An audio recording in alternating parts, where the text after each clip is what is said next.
Subscribe कीजिए royal teacher को education संबंधी न्यूज़ तुरंत पाने के लिए। राज सिम्स पर की गई एंट्री ही होगी, मान्य नहीं करना होगा दैनिक एमडीएम मैसेज। राजकीय कार्मिकों द्वारा सोशल मीडिया के उपयोग के संबंध में महत्वपूर्ण आदेश। आरजीएचएस में अब सास ससुर भी होंगे शामिल।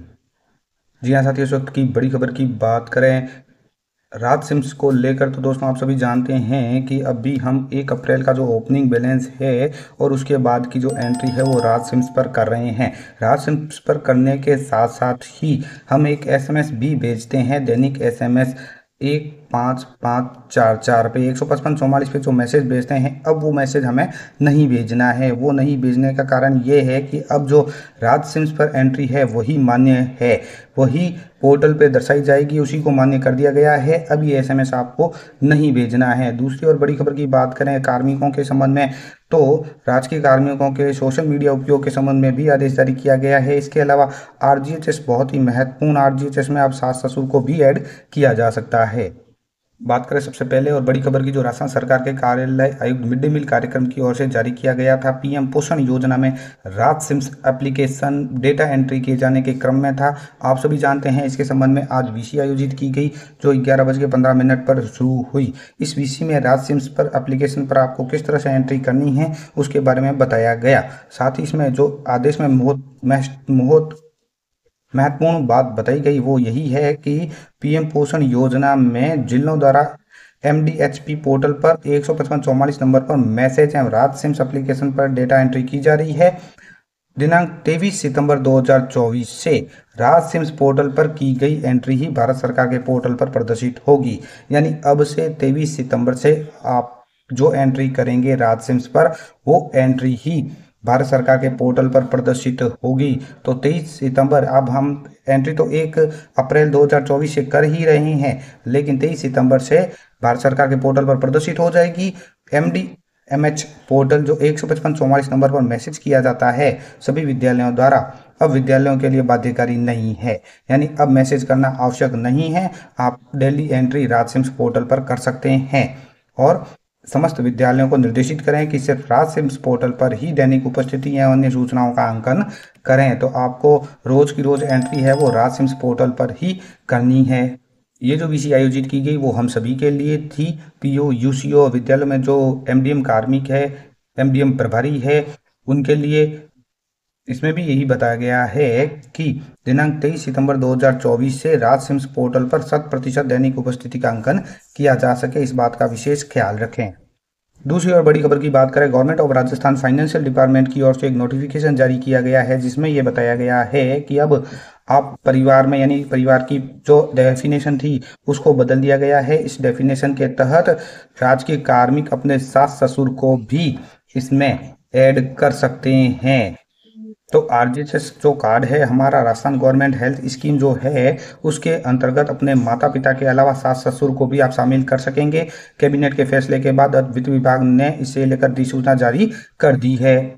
सीजीएस के तर्ज पर आरजीएचएस में भी मिलेगी सुविधा। अभी तक क्या होता था, केंद्र कर्मचारियों को ही सीजीएस में सुविधा मिल रही थी, लेकिन अब 28 अगस्त को भजनलाल कैबिनेट ने राज्य कर्मचारियों को भी असुविधा देने का फैसला किया था, जिसके बाद आज वित्त विभाग ने इसकी अधिसूचना जारी कर दी है। इसके तहत अब कर्मचारियों को आरजीएचएस पोर्टल पर चिकित्सा सुविधा के लिए माता पिता अथवा अपने सास ससुर में से या तो माता पिता को ऐड कर सकते हैं अथवा अपने सास ससुर में से किसी एक को सम्मिलित करने का विकल्प मिलेगा।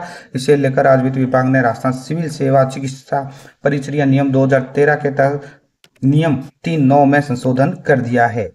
बात करें तीसरी और बड़ी खबर की, तो राजस्थान सरकार की ओर से ही है, कार्मिक विभाग की ओर से है, राजकीय कर्मचारियों के सोशल मीडिया उपयोग के संबंध में है। सोशल मीडिया के तहत सोशल मीडिया के जो ऐप है उसके उपयोग को लेकर है। आप इसमें व्हाट्सअप, फेसबुक, ट्विटर कुछ भी ऐड कर सकते हैं, यूट्यूब। तो इसके उपयोग यानी सोशल मीडिया के उपयोग के संबंध में बताया गया है कि इस विभाग के परिपत्र क्रमांक दिनांक जो 12/10/2017 को जारी किया गया था, वो भी आपको दिखा देंगे 12/10/2017 से कब जारी हुआ और क्या है उसमें। उसके तहत अखिल भारतीय सेवाएं आचरण नियम 1968 के नियम 3 और 7 एवं राजस्थान सिविल सेवाएं आचरण नियम 1971 के नियम 3, 4, 11 में विहित प्रावधानों के क्रम में सरकारी अधिकारी और कर्मचारी के द्वारा प्रेस व सोशल मीडिया के माध्यम से मन घड़त अनर्गल आरोप या टिप्पणी प्रचारित करने को नियंत्रित एवं विनियमित करने के लिए दिशा निर्देश जारी किए गए हैं। यानी इसके तहत कोई भी अधिकारी कर्मचारी अपने मनगढ़ंत अनर्गल आरोप या टिप्पणी प्रसारित नहीं कर सकते। वे आरोप या टिप्पणी किसी के भी खिलाफ हो सकती है तो मनगढ़ंत नहीं कर सकते। राज्य सरकार के ध्यान में लाया गया है कि उक्त निर्देशों की कठोरता से पालना सुनिश्चित नहीं की जा रही है। अतः विभागीय परिपत्र क्रमांक 12/10/17 की प्रति सुलभ संदर्भ हेतु पुनः संलग्न कर लेख है कि उक्त परिपत्र में दिए गए निर्देशों की पालना कठोरता के साथ अक्षरशः सुनिश्चित की जाए। इसमें यानी 12 अक्टूबर 2017 को जो राजस्थान सरकार का पत्र जारी किया गया था कार्मिक विभाग का, उसमें बता दें कि उसमें ये बताया गया है कि कोई भी कर्मचारी यानी कोई भी सरकारी कर्मचारी या अधिकारी अनुचित अशोभनीय आचरण नहीं करेगा, कर्तव्यनिष्ठता एवं कार्यालय की गरिमा बनाए रखेगा तथा सरकार के किसी कदम या नीति की आलोचना नहीं करेगा।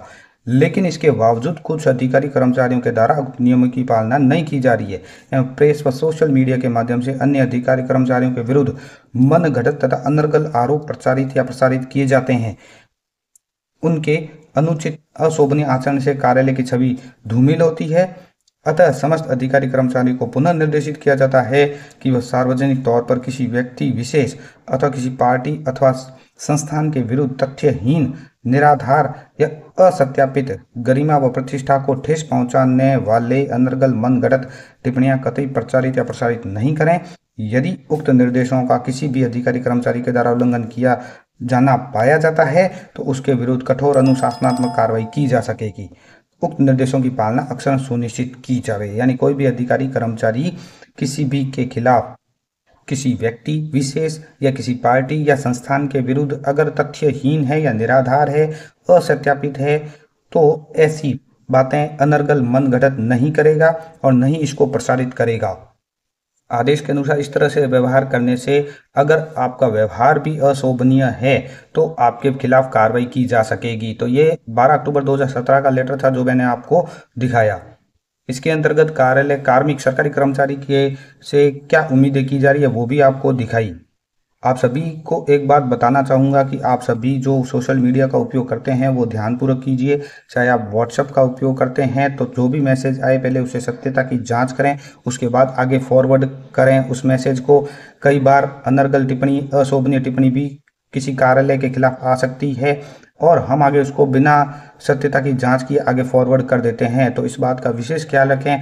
आप चाहे फेसबुक इस्तेमाल करें, व्हाट्सएप इस्तेमाल करें, सोशल मीडिया का कोई ऐप इस्तेमाल करें, ट्विटर इस्तेमाल करें तो ध्यानपूर्वक इसको इस्तेमाल कीजिए।